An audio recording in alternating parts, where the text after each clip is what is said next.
Je ne me définis pas comme une aventurière, encore moins comme une exploratrice. Je suis une femme qui marche.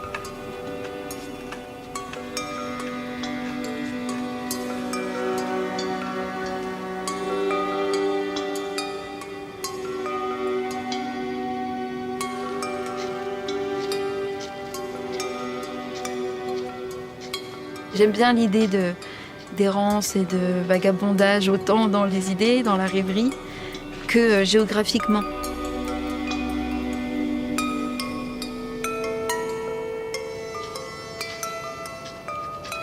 Rêvasser, j'adore ça. C'est une forme de liberté.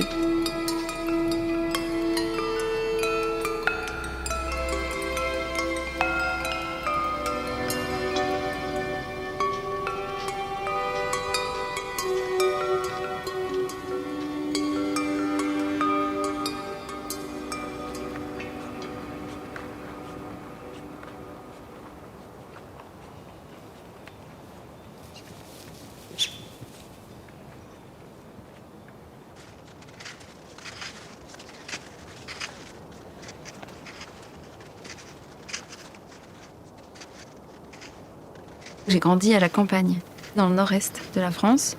Donc j'ai grandi entourée de champs de blé, de champs d'orge, de champs de maïs, d'animaux d'élevage aussi, hein, des vaches, des moutons.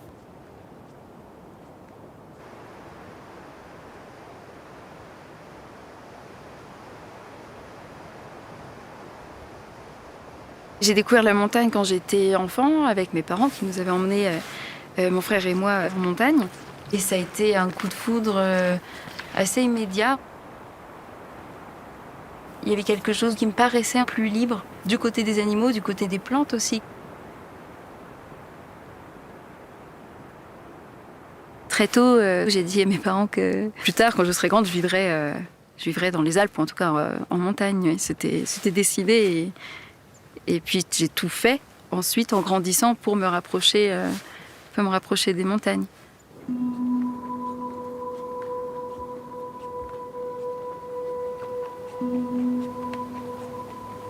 J'habite en France, en Savoie, dans les Alpes. La réserve de la Sassière, c'est un endroit dans lequel je me rends régulièrement. En hiver, les couleurs sont un petit peu éteintes et c'est quelque chose qui me plaît. Je ressens un calme et puis le froid m'apaise, je pense, qu'il y a quelque chose comme ça. Et c'est ce que je vois qui m'apaise et que je vais déposer ensuite sur une feuille.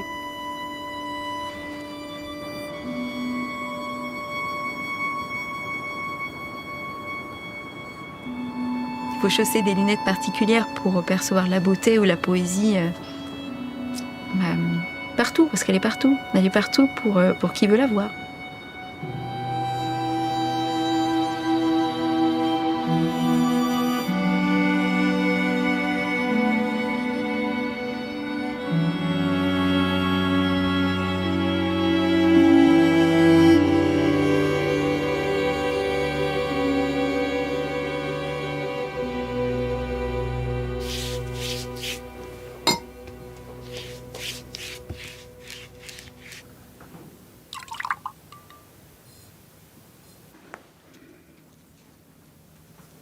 Le dessin, ça a toujours été là.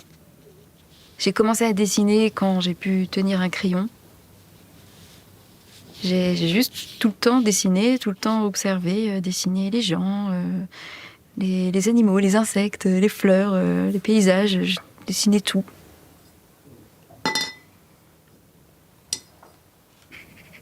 Aujourd'hui, je suis illustratrice.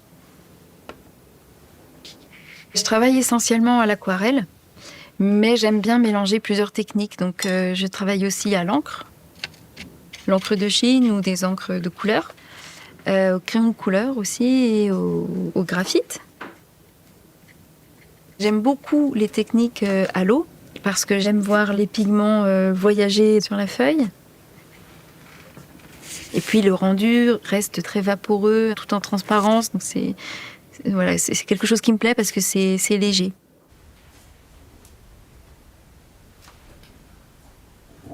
J'ai pas fait d'études dans l'art, j'ai fait mes études en sciences de l'environnement.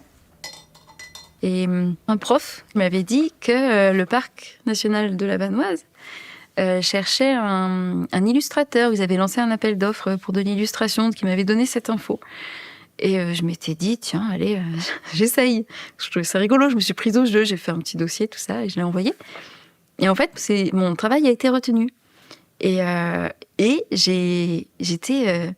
j'avais explosé de joie quand j'ai appris ça.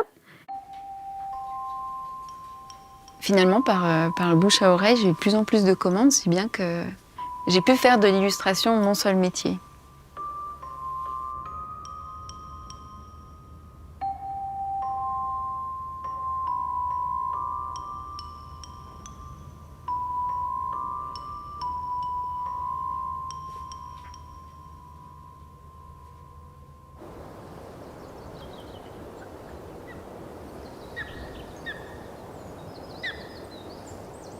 Ah, c'est un aigle royal, ça. Wow. Ah, mais regarde, il y en a un deuxième. Ah là là, génial. Ah ouais. On voit que c'est des adultes parce qu'ils ont le plumage qui est très marron foncé. Si c'était des jeunes, ils auraient du blanc, beaucoup plus de blanc dans le plumage. Mais ils feraient la même taille. J'ai une de mes amies, Sophie, qui est photographe animalière et avec qui je passe beaucoup de temps en montagne.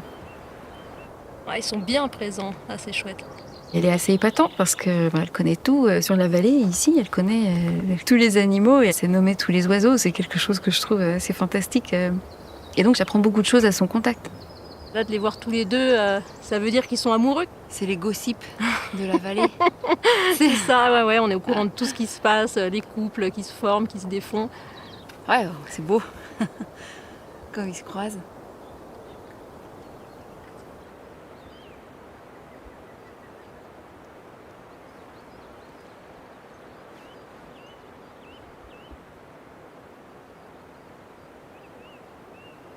Sophie, c'est une amie avec qui je peux partager la montagne comme j'ai envie de la vivre. C'est-à-dire sans vraiment de timing, sans chronomètre, sans faire de sport, sans notion de performance. Il n'y a pas ça du tout. On y va pour observer et simplement pour passer du temps dehors. Tu veux un café ? Ah ouais, volontiers. Allez. J'ai tout ce qu'il faut. Tac.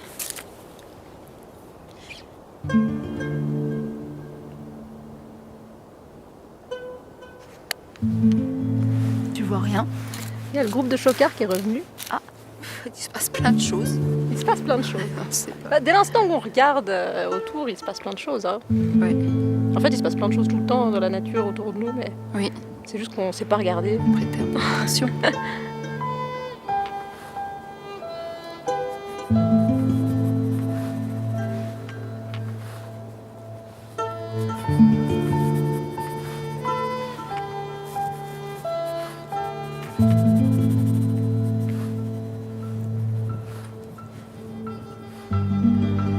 Les couleurs que Lauriane utilise, moi, elles m'interpellent parce qu'elle va toujours choisir des couleurs qui changent un petit peu. L'illustration, c'est la magie, c'est qu'en fait, on fait ce qu'on veut. Lauriane, elle fait ce qu'elle veut, elle sort ce qu'elle veut de sa tête, de son imaginaire pour coucher ça sur le papier. Et ça, c'est très, très inspirant parce qu'il y a cette liberté que nous, on n'a pas du tout en tant que photographe.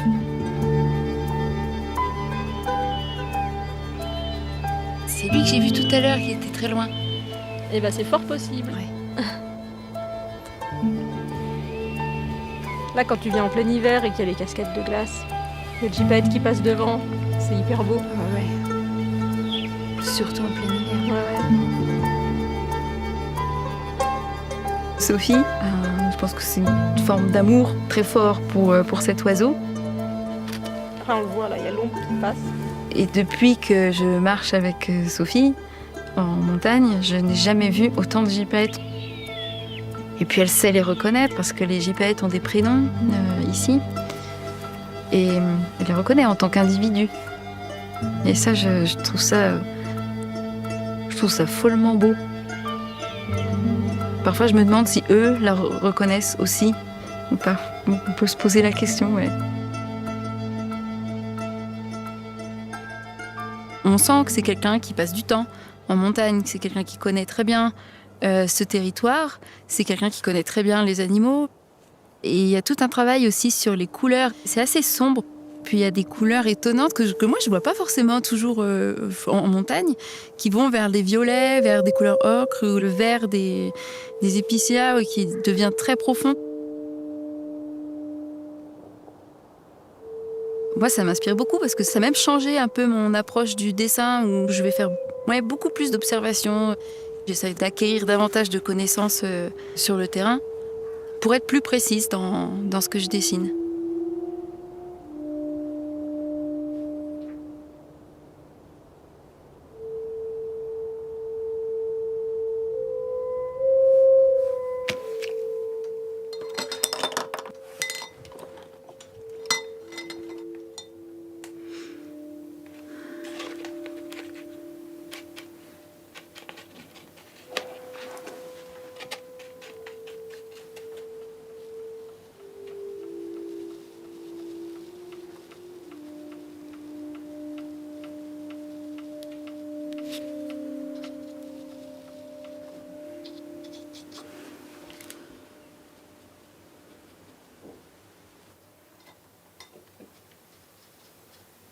Le premier dessin dont je me souvienne, c'était en maternelle et j'avais dessiné une baleine.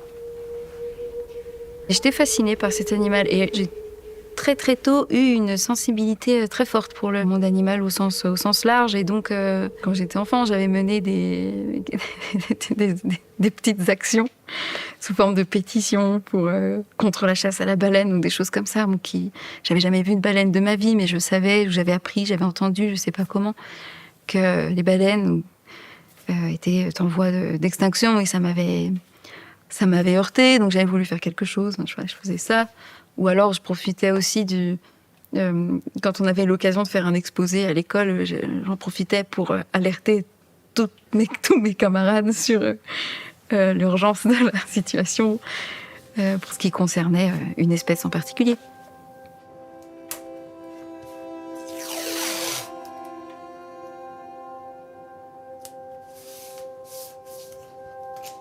Quand on imagine cet immense mammifère qui semble planer sous l'eau, il y a quelque chose de tout à fait apaisant et puis ils sont parfaitement inoffensives, parfaitement pacifiques.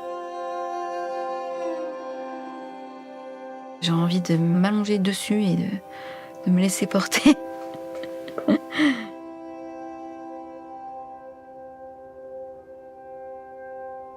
Maintenant, j'en ai vu. J'ai eu la chance d'en voir même pas mal. C'est comme s'il y avait un enfant en moi qui me poussait un peu à réaliser des rêves. Des rêves que j'avais avant. Mais je pense que ça sert à ça, l'âge adulte. Ça sert à réaliser les rêves qu'on avait enfant.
La musique, pour moi, c'est l'art ultime parce que ça provoque des émotions juste avec du son.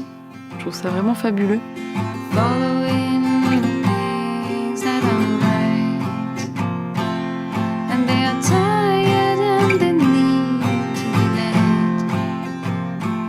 C'est quelque chose de très très très personnel que je dévoile très très peu. Chanter, c'est quand même vraiment se mettre à nu. Il y a quelque chose de très intime.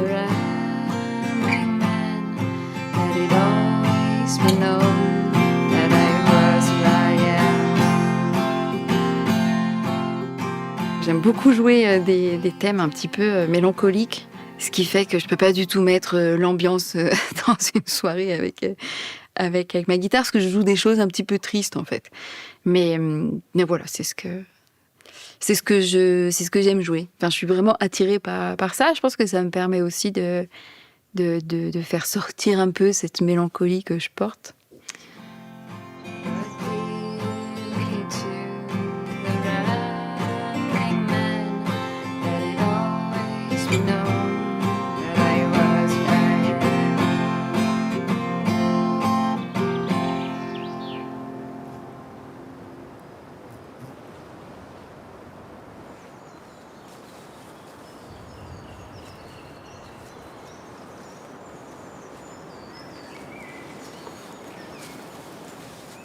J'aime beaucoup marcher en forêt, seule. C'est un endroit qui est hautement vivant et ça me rassure de ressentir la vie.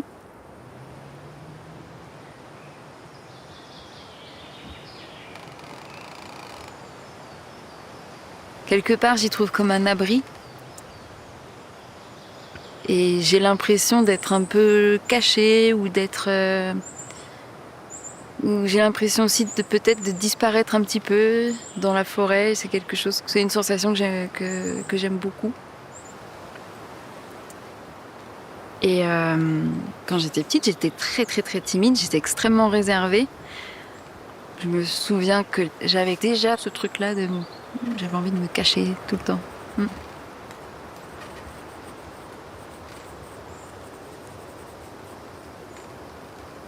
Quand j'avais 10 ans, j'ai commencé à sentir une sorte de mal-être. Ça a été accompagné d'un certain nombre de troubles. Et à l'adolescence, je suis vraiment tombée dans cette faille, en fait. Je suis vraiment tombée dans un trou noir. C'est un endroit où tout à coup, il n'y a plus de lumière. Et c'est un peu comme si les oiseaux arrêtaient de chanter.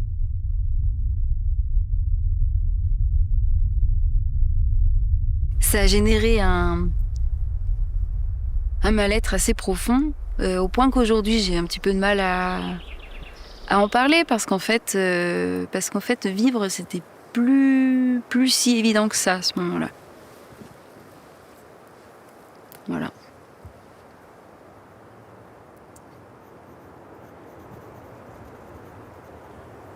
Par la suite, ça a été une très longue et très pénible remontée. Je suis même pas sûre que ce soit tout à fait terminé en réalité. Mais j'arrive quand même à m'équilibrer à peu près grâce à des amis, des personnes que j'ai rencontrées.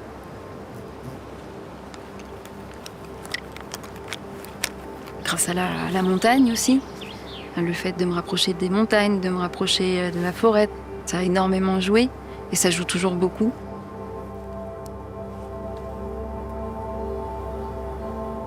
Et puis, grâce à l'art, que ce soit le dessin tel que je le pratique, mais aussi l'art que je regarde ou la musique que j'écoute.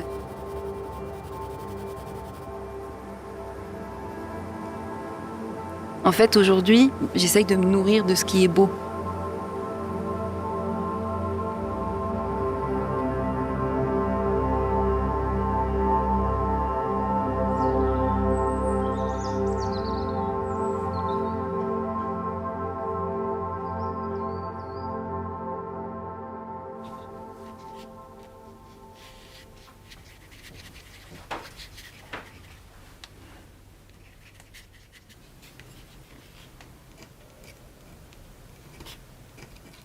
J'ai créé tout récemment une petite maison d'édition qui s'appelle La Nuit Blanche. Et ça, pour moi, c'est ma cour de récré. Donc ça m'amuse beaucoup. Étant donné que je suis autodidacte, j'ai quand même ce tempérament-là qui fait que j'ai envie et j'aime tout faire en fait. J'ai appelé ma maison d'édition La Nuit Blanche parce que pendant pas mal d'années, j'ai été une très mauvaise dormeuse. Et donc c'est une façon pour moi d'utiliser ces années compliquées pendant lesquelles je dormais pas. C'est une façon d'utiliser ça pour en créer autre chose.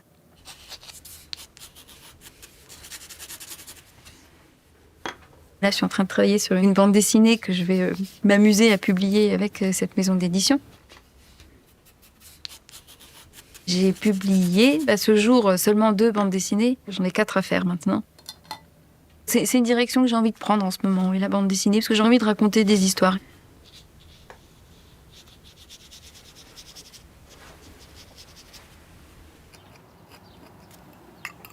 Je travaille à l'encre de Chine avec une plume. Et alors, ce que j'aime avec cette technique-là, c'est déjà que le noir qu'on obtient à l'encre de Chine est très profond. Et puis, il y a aussi ce son.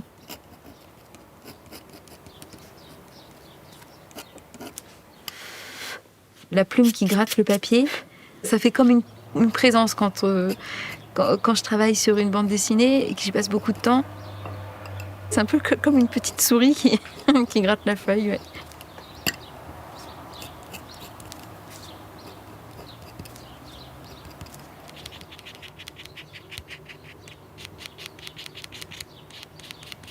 Je dessine tout le temps. En fait, ma vie est divisée en deux parties, globalement. Hein. Soit je suis en montagne ou en forêt, soit je suis en voyage, et soit je suis en train de dessiner.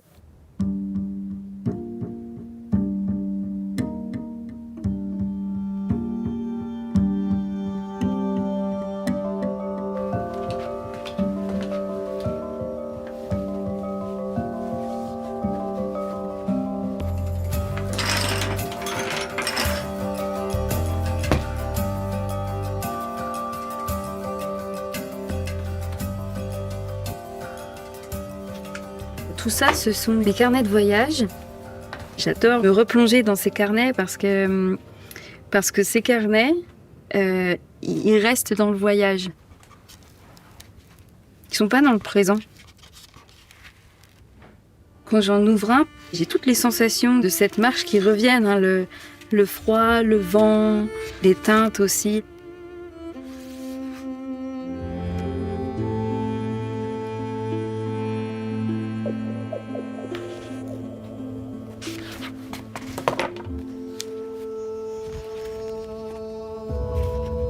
J'ai essentiellement voyagé dans le Nord ou dans le Grand Nord.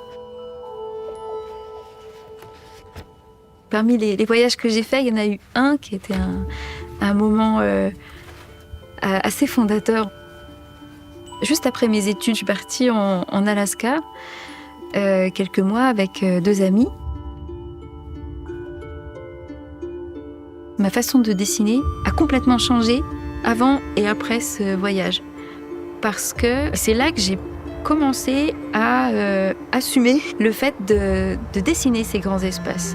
Parce que jusque-là, j'avais l'impression que dessiner la nature, c'était pas très intéressant. Mais en Alaska, j'ai commencé à dessiner la nature pour ce qu'elle est. Et donc, à partir de l'Alaska, je n'ai fait que dessiner des paysages de montagne, de la forêt, des arbres. Il y a encore quelques humains qui apparaissent dans mes compositions, mais sur les derniers tableaux que je fais, ils disparaissent.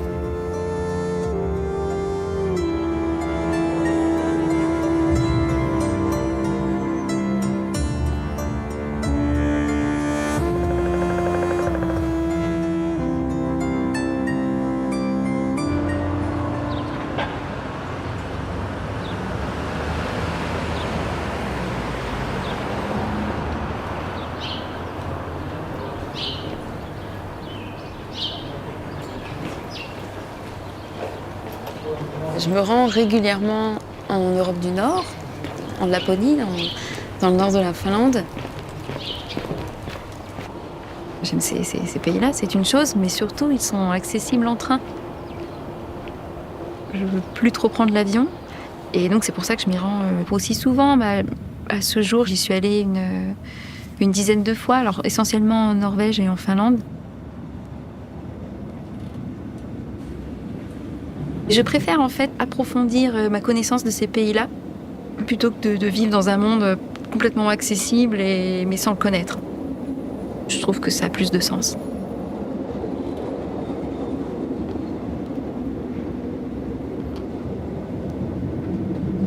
Pour effectuer le trajet entre la Savoie et la Laponie, il faut compter 4 jours de transport.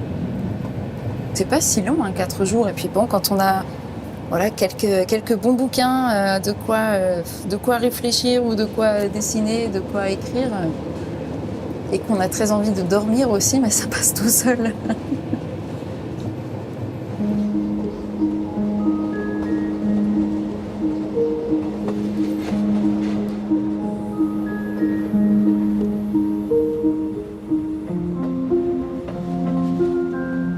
Quand je voyage en train, j'ai la sensation de dérouler un fil depuis chez moi. Il n'y a pas de rupture en train, contrairement à l'avion où on peut avoir la sensation d'être parachuté dans un pays.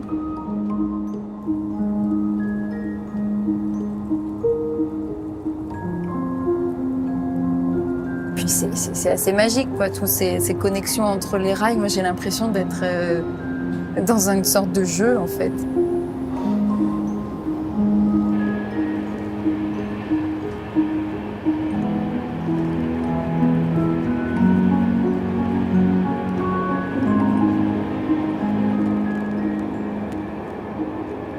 Depuis quelques années, j'essaye de construire une histoire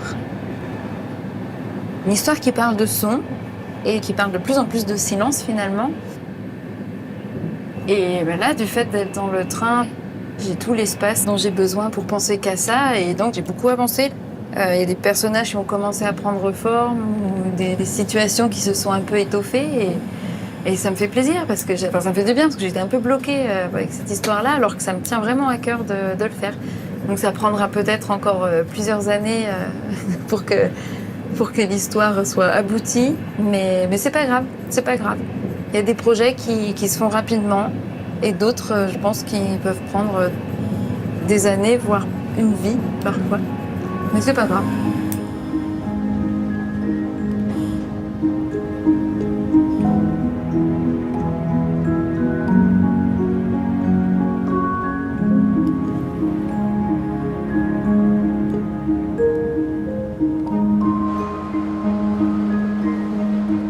Plus on monte vers le nord, moins il y a d'aménagements, plus il y a de neige. Ça permet de voir toute cette évolution géographique que j'adore. C'est un peu magique.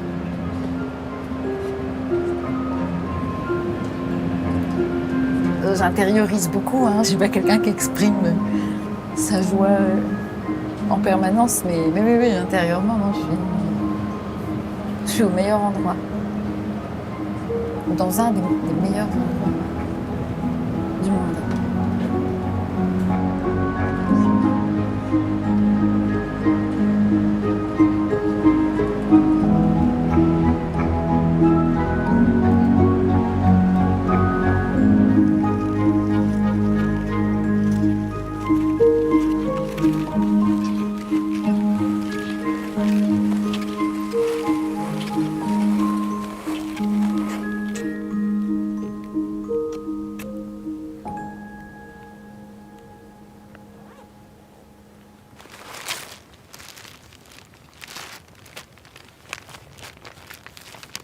Le parc Urho Kekkonen, c'est le deuxième plus grand parc national de Finlande, sachant que c'est un pays qui comporte 41 parcs nationaux. Je me rends dans ces contrées-là pour différentes raisons. Il y a une raison esthétique, déjà. La diversité de paysages et à la fois ces reliefs très soufflés qu'on appelle les tunturi. C'est très pelé, c'est très exposé au vent.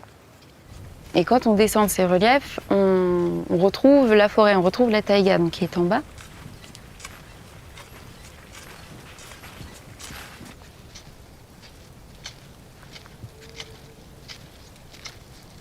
J'ai une attirance pour le froid.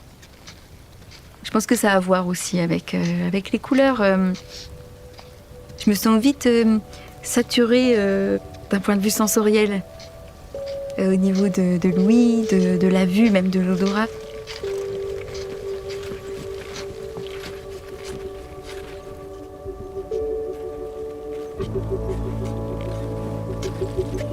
Dans les pays nordiques, je trouve le calme et l'apaisement que je cherche.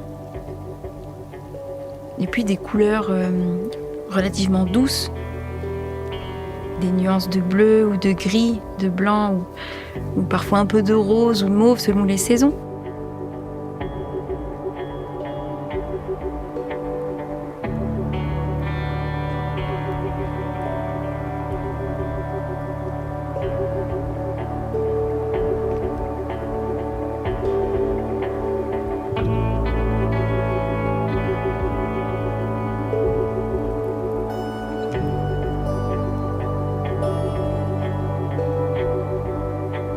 Quand je marche en ski poulka, je fais des étapes d'environ 15 km entre chaque cabane ou entre chaque abri. Donc c'est des étapes qui sont relativement courtes, mais moi ça me permet en fait d'avoir du temps pour dessiner.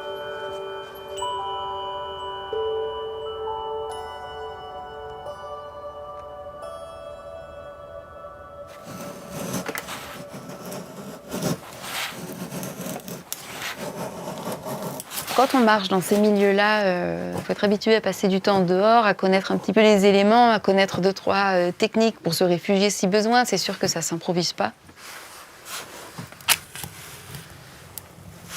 Là, c'est le printemps, donc les températures sont relativement douces dans cette région polaire, entre -5, -10, -15. J'avais marché une fois avec une amie dans des températures qui tournaient autour des -30 degrés. C'était tombé, je crois, une fois jusqu'à -38. Là, pour le coup, c'est vraiment pas agréable. Il n'y a plus de douceur, là, par contre. Oui. En revanche, je me souviens très bien des ambiances qui étaient encore plus spécifiques au froid. C'est des choses qu'on ne retrouve pas ailleurs, mais passer -30 degrés, c'est franchement douloureux.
Je suis quelqu'un d'assez solitaire. Mon métier impose d'aimer la solitude, mais c'est quelque chose qui me convient. J'ai des amitiés très fortes, des relations familiales aussi, mais quand je vis avec des gens, même si ce sont des personnes que j'aime, après, j'ai besoin d'un temps assez long de solitude pour me ressourcer.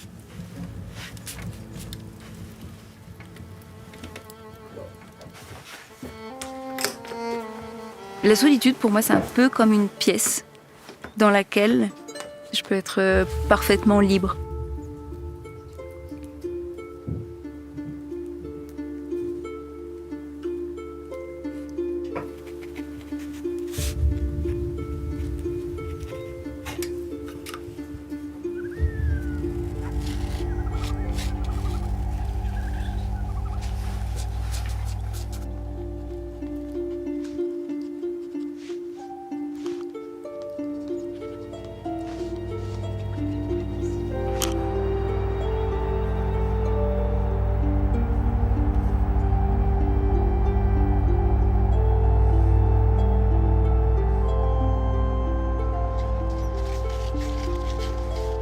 Être seule dans la nature, parfois c'est un petit peu impressionnant, mais je trouve ça rassurant.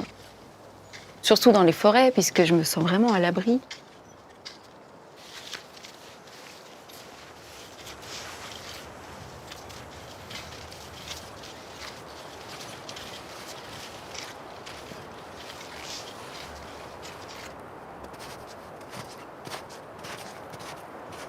En Finlande, il y a beaucoup de cabanes et il y a aussi un autre type d'abri dans lesquels on peut aller qui s'appelle des lavvus.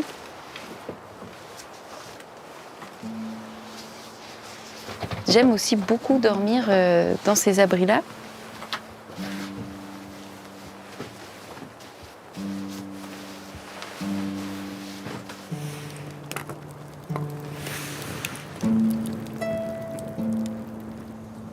J'ai l'impression d'être un peu comme un animal. Voilà, je retrouve un petit terrier et puis j'irai en chercher un autre après.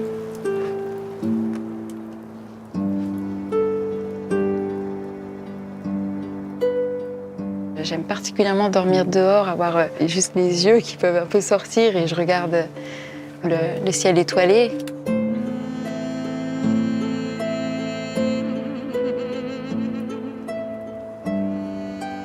Parfois, c'est difficile de fermer les yeux parce qu'il y a des aurores boréales. On a les yeux, le regard qui reste rivé sur cette danse, mais qui hypnotique, c'est le bon mot, vraiment.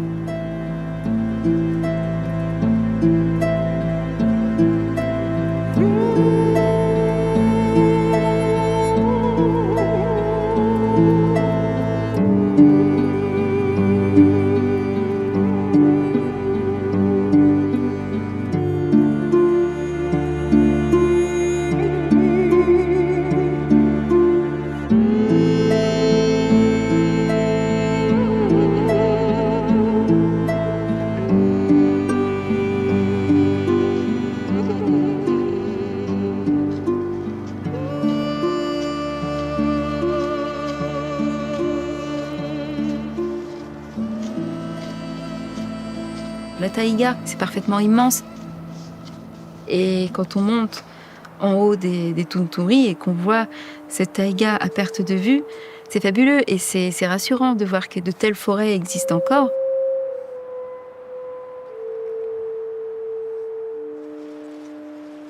C'est ce que je recherche quand je voyage et quand je peins, c'est ça, c'est de retrouver cet infini.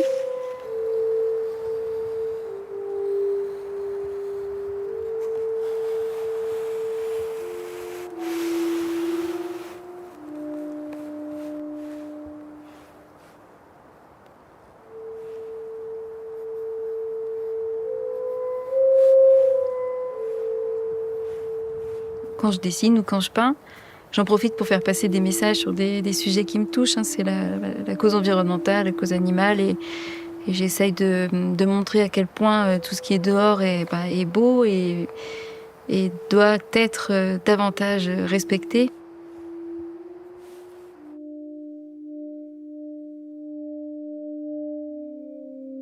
J'essaye de le faire d'une façon assez légère parce que je veux surtout pas donner de leçons.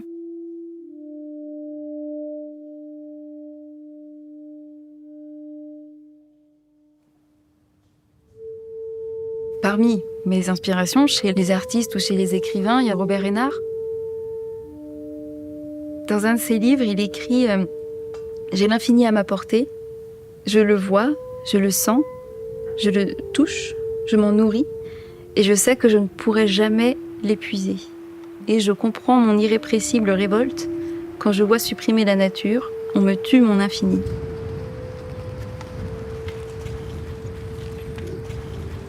Je pense que c'est ce que ressentent aujourd'hui tous les amoureux de la nature. Parce que quand on a l'habitude de l'observer, l'effondrement du vivant dont on parle et dont on n'a pas envie de parler, on le voit, on le sent. Et c'est un déchirement. Et Hénard, ce qu'Hénard écrit, c'est exactement ça. C'est exactement ça. Et donc quand j'avais lu ce passage en particulier, ça m'avait foudroyé sur place parce qu'il mettait des mots vraiment sur ce que je ressens et ce qu'on est nombreux à ressentir.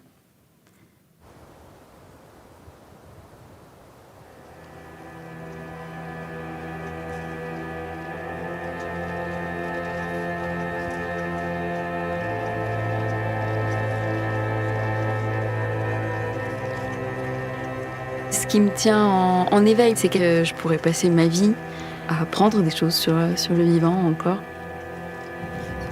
C'est complètement infini.